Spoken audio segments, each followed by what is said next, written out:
The sweet smell of processed sugar is beginning to fill the air in South Louisiana, as has cooler temperatures.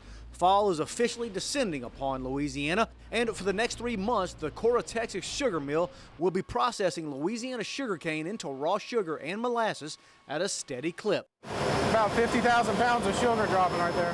It's early, but so far sugarcane looks good. We're already starting out about 10 pounds more per ton than last year. So if that trend continues, we should grind, $1,550,000 or so, maybe $1,600,000, just depending on the weather. Last year at this time, sugar mills were repairing some major damage due to Hurricane Gustav. This year, however, expectations are high in terms of cane quality and total production.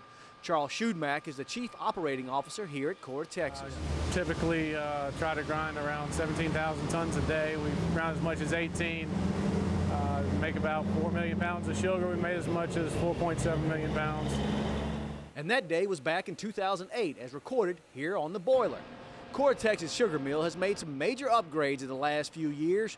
One of the biggest is having 4 offload sites for 18-wheelers. It takes about 4 minutes to offload one truck, and that equates to a truck a minute here at the Cora Texas facility. That's a lot of cane being moved off the yard.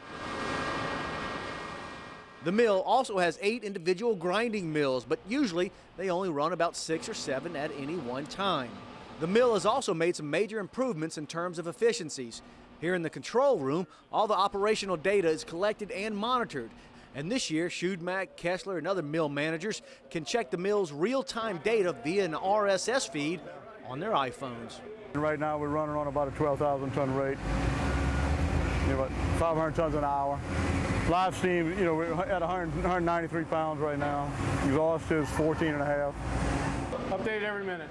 And so far, numbers coming across their iPhones look good, as does the world sugar price, which rose above 30 cents this past week.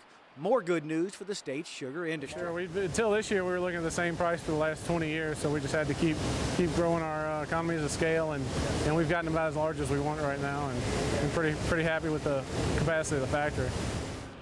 From White Castle, I'm Bill Sharman for This Week in Louisiana Agriculture.